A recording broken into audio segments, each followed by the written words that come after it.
बिस्मिल्लाहिर्रहमानिर्रहीम। दोस्तों, जब अल्लाह तबारक व तआला ने हज़रत आदम अलैहिस्सलाम को उनकी गलती की सज़ा दी, यानी जन्नत से निकाल कर ज़मीन पर भेज दिया। ज़मीन पर आते ही हज़रत आदम अलैहिस्सलाम के पहने हुए कपड़े जो अल्लाह तबारक व तआला ने इनके लिए ख़ास जन्नत से तैयार करवाए थे, वो हज़रत आदम अलैहिस्सलाम के जिस्म मुबारक से अचानक गायब हो गए। फिर आदम अलैहिस्सलाम ने अपने जिस्म मुबारक को अंजीर के पत्तों से ढांप लिया। हज़रत आदम अलैहिस्सलाम को जब अल्लाह तबारक व तआला ने ज़मीन पर उतारा तो हज़रत आदम अलैहिस्सलाम अपनी तौबा की फ़िक्र गम में 200 साल तक रोते रहे। ज़मीन पर उतरने के बाद 40 दिन तक इन्होंने कुछ भी खाया पिया नहीं था। तौबा करने के बाद अल्लाह तबारक व तआला ने इन्हें मक्का मुकरमा का रास्ता बताया, जो इस इलाके से काफ़ी ज़्यादा मसाफत पर था। एक रवायत में बयान किया जाता है कि हज़रत आदम अलैहिस्सलाम का कद मुबारक इतना लंबा था कि 3 दिन का फासला एक कदम में तय कर लेते। लेकिन इसके बाद अल्लाह तबारक व तआला ने अपनी कुदरत से इनका कद 30 गज कर दिया। तौबा की कबूलियत के बाद फिर इन्हें अल्लाह तबारक व तआला ने अरफात जाने का हुक्म दिया, जिस हुक्म की तकमील करते हुए हज़रत आदम अलैहिस्सलाम मैदान अरफात आ गए। तौबा की कबूलियत के बाद हज़रत आदम अलैहिस्सलाम दोबारा अरबी ज़ुबान बोलने लगे, जो कि इससे पहले भूल चुके थे। अम्मा हवा भी अल्लाह तबारक व तआला के हुक्म की तकमील करते हुए जद्दा से मैदान अरफात आ गई। रास्ते में हज़रत आदम अलैहिस्सलाम और इनकी बीवी अम्मा हवा जिस जगह भी कदम रखते वो जगह सरसब्ज़ो शादाब हो जाती, लेकिन दोनों कदमों के दरमियान वाली जगह गैर आबाद ही रहती।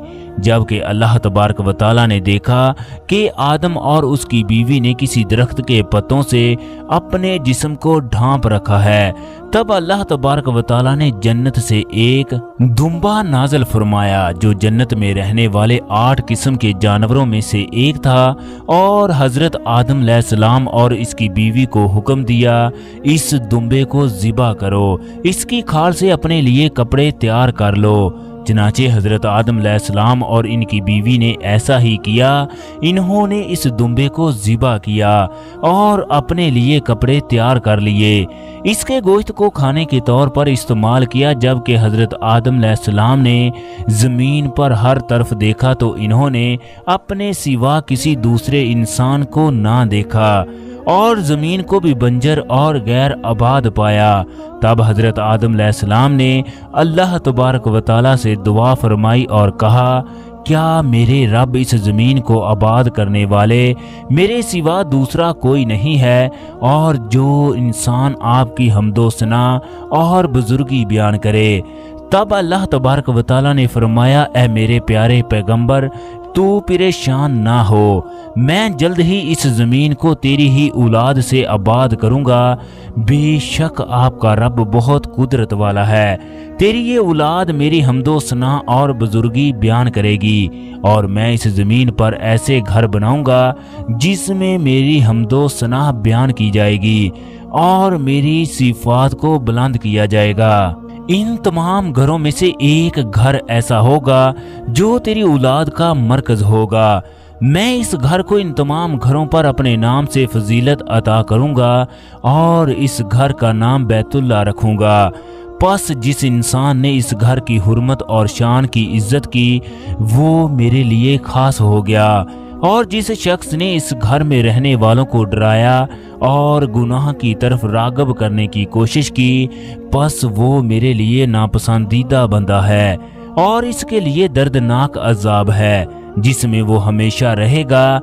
मेरा ये घर एक बरकत वाला शहर मक्का मुकरमा के बिल्कुल दरमियान में होगा, जहाँ से सारे मुसलमान मेरे इस घर की ज़ियारत कर सकेंगे और अपने गुनाहों की तौबा कर सकेंगे, और इस घर की तरफ कमज़ोर ऊँटों पर बिखरे बालों वाले लोग आएंगे और बुलंद आवाज़ में मेरा जिक्र करेंगे और तकबीर कहेंगे। बस जो शख्स इस घर का इरादा कर ले और मुझसे मुलाकात के अलावा इसका कोई इरादा ना हो, تو وہ میرا مہمان ہے اور مجھ پر حق ہے کہ میں اپنے مہمان کی مہمان نوازی کروں اور اس کی ہر حاجت کو پورا کروں۔ اللہ تبارک و تعالیٰ نے حضرت آدم علیہ السلام سے فرمایا، اے آدم، جب تک تم زندہ رہو گے اس شہر مکہ مکرمہ اور میرے گھر بیت اللہ کو آباد کرو گے۔ تمہارے گزر جانے کے بعد اسی طرح تمہاری اولاد اور تمام پیغمبر اور تمام امتیں ہر زمانے میں ہر قسم کے حالات میں تمہاری پیروی کرتے ہوئے میرے اس گھر کو آباد کریں گے۔ پھر اللہ تبارک و تعالیٰ نے حضرت آدم علیہ السلام کو بیت اللہ کی تعمیر کے لیے وحی نازل فرمائی۔ اللہ تبارک و تعالیٰ نے حکم فرمایا کہ میرے عرش کے بالکل وسط میں ایک مقدس جگہ ہے، وہاں جاؤ اور میرے لیے گھر تعمیر کرو۔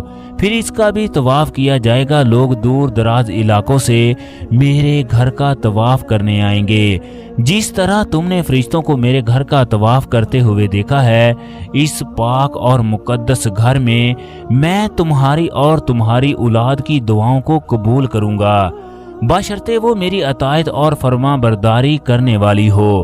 حضرت آدم علیہ السلام نے حیران ہو کر پوچھا، اے میرے خدا، بے شک تو بڑی قدرت والا ہے، لیکن میں کیسے اس جگہ پر جاؤں اور کیسے اس مقدس گھر کو تعمیر کروں؟ نہ تو میں اس جگہ کو جانتا ہوں اور نہ ہی میں تعمیر کے کام کو جانتا ہوں۔ پھر اللہ تبارک و تعالیٰ نے حضرت آدم علیہ السلام کے لیے ایک فرشتہ مقرر فرمایا جو حضرت آدم علیہ السلام اور ان کی بیوی کو مغرب کی طرف لے گیا۔ حضرت آدم علیہ السلام کا جس باغ سے گزر ہوتا تو حضرت آدم علیہ السلام فرشتے سے فرماتے، اس جگہ پر چھوڑ دو، لیکن فرشتہ کہتا، آپ کی منزل مقصود ابھی آگے ہے۔ یہاں تک حضرت آدم علیہ السلام مکہ مکرمہ تشریف لے آئے۔ اللہ تبارک و تعالیٰ نے حضرت جبرائیل علیہ السلام کو آدم علیہ السلام کے پاس بھیجا۔ حضرت جبرائیل علیہ السلام نے خانہ کعبہ کی جگہ پر اپنا پر مارا، جس سے زمین کی ساتوں تہیں تک اس کی بنیاد پڑ گئی۔ پھر اللہ تبارک و تعالیٰ نے فرشتوں کو اس جگہ کو پر کرنے کا حکم دے دیا۔ تب فرشتوں نے اس جگہ کو بڑے بڑے پتھروں سے جڑ دیا۔ یہ پتھر مختلف قسم کی پہاڑیوں سے لائے گئے تھے۔ پھر آدم علیہ السلام نے اس جگہ کی تعمیر شروع کر دی۔ جب آدم علیہ السلام نے بیت اللہ کی تعمیر مکمل کر لی تو وہی فرشتہ دوبارہ آپ کو لے کر میدان عرفات کی طرف گیا اور حضرت آدم علیہ السلام کو وہ تمام مقامات دکھائے جن کی زیارت کیے بغیر کسی بھی حاجی کا حج قبول نہیں ہوتا۔ یہ وہ مقامات ہیں جن کی زیارت آج بھی لوگ کرتے ہیں۔ پھر اس کے بعد حضرت آدم علیہ السلام کو واپس بیت اللہ لایا گیا، جہاں حضرت آدم علیہ السلام نے ایک ہفتے تک بیت اللہ کا طواف کیا۔ دوستو، خطا اور گریہ زاری کی وجہ سے حضرت آدم علیہ السلام کا رنگ سیاہ ہو گیا۔ اللہ تبارک و تعالیٰ نے حضرت آدم علیہ السلام کو حکم دیا، چاندنی کی 13ویں کا روزہ رکھے، جس سے آپ کے جسم کا تیسرا حصہ سفید ہو گیا۔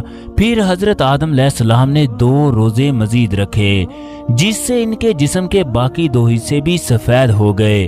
یہ 3 روزے حضرت آدم علیہ السلام اور ان کی اولاد پر ہر مہینے رکھنا فرض کر دیے گئے۔ یہ سلسلہ حضرت نوح علیہ السلام کے دور تک چلتا رہا۔ حضرت آدم علیہ السلام نے سب سے پہلے کاشتکاری شروع کی اور حضرت آدم علیہ السلام بارش کے پانی کو اپنی ضروریات زندگی کے لیے استعمال کرتے۔ حضرت آدم علیہ السلام نے سونے چاندی کو بطور زر اور سکوں میں ایجاد کیا۔ حضرت آدم علیہ السلام اپنے ساتھ جنتی بیج اور حجر اسود لے کر آئے تھے۔ یہ پتھر دودھ سے بھی زیادہ سفید تھا۔ دوستو، کہا جاتا ہے حضرت آدم علیہ السلام جنت سے ایک گندم کی تھیلی بھی لے کر آئے تھے۔ جب حضرت آدم علیہ السلام کو بھوک کی شدت ستانے لگی تو انہوں نے اللہ تبارک و تعالیٰ سے کھانے کی درخواست کی۔ اللہ تبارک و تعالیٰ نے حکم دیا، اے آدم، ان بیجوں کو زمین میں بو دو۔ حضرت آدم علیہ السلام نے اللہ تبارک و تعالیٰ کے حکم کے مطابق ان میں سے 10 بیجوں کو زمین میں بو دیا اور پھر اللہ تبارک و تعالیٰ کی قدرت سے یہ 10 بیج نشو نما پانے لگے اور آہستہ آہستہ گندم کے پودوں میں تبدیل ہو گئے۔ बस यही सिलसिला औलाद आदम में आज भी जारी है। फिर अल्लाह तबारक व तआला के हुक्म से आदम अलैहिस्सलाम ने इन पौधों को काटा और अपने हाथों में रगड़ा, जिससे दाने और भूसा अलग हो गया। फिर अल्लाह तबारक व तआला के हुक्म से इन दानों को 2 पत्थरों में पीसकर इससे अपना खाना तैयार किया। इसके बाद आदम अलैहिस्सलाम और अम्मा हवा जमीन पर आराम और सुकून की जिंदगी बसर करने लगे। फिर अल्लाह तबारक व तआला के हुक्म से औलाद आदम का सिलसिला शुरू हो गया। अम्मा हवा के यहाँ दिन में कुल 4 बच्चे पैदा होते थे, एक बेटा एक बेटी सुबह को और दूसरा शाम को। सुबह को पैदा होने वाले बच्चों की शादी शाम में पैदा होने वाले बच्चों के साथ कर दी जाती। एक रवायत के मुताबिक हजरत आदम अलैहिस्सलाम के कुल 200 बच्चे थे, जिनसे आगे औलाद आदम में इजाफा होता रहा। जब हजरत आदम अलैहिस्सलाम की वफात का वक्त करीब आया तो इनको जन्नत के मेवों की ख्वाहिश होने लगी, लेकिन खुद इतने ज़ईफ और बीमार हो चुके थे कि हरकत भी ना कर सकते थे। हजरत आदम अलैहिस्सलाम ने अपने बेटों से फरमाया, खाना काबा में जाओ और मेरे लिए अल्लाह तबारक व तआला से जन्नत के मेवों की दरख्वास्त करो। जब आदम अलैहिस्सलाम के बेटे घर से रवाना हुए तो हजरत जिब्राईल अलैहिस्सलाम दूसरे फरिश्तों के साथ नाज़िल हुए और आदम अलैहिस्सलाम के बेटों से दरियाफ्त किया तो इन्होंने हजरत आदम अलैहिस्सलाम की ख्वाहिश का इजहार किया। तब जिब्राईल अलैहिस्सलाम ने फरमाया, हमारे साथ वापस आ जाओ, हम खुद आदम अलैहिस्सलाम के लिए इसके मेवे जात लाए हैं। जब फरिश्ते हजरत आदम अलैहिस्सलाम के करीब आए तो अम्मा हवा को मौत का फरिश्ता दिखाई दिया। वो डर गई और आदम अलैहिस्सलाम के करीब होने लगी। जब इजराइल अलैहिस्सलाम ने आदम अलैहिस्सलाम की रूह कब्ज की तो इनके बेटों से फरमाया, देखो जो तरीका हम आदम के साथ करने वाले हैं, तुम भी अपने मुर्दों के साथ यही तरीका किया करना। फिर फरिश्तों ने हजरत आदम अलैहिस्सलाम को गुस्ल दिया, खुशबू लगाई। ये खुशबू जन्नत से लाई गई थी और आदम अलैहिस्सलाम को कफन पहना दिया गया। फिर इनकी औलाद में से 1500 से जायद आदमियों ने इन्हें बारी बारी उठाया। अब खाना काबा में ले गए। हजरत आदम अलैहिस्सलाम जुमे के दिन फौत हुए। इनका नमाज जनाजा हजरत जिब्राईल अलैहिस्सलाम ने खुद पढ़ाया और मना की एक मस्जिद में हजरत आदम अलैहिस्सलाम को दफन कर दिया।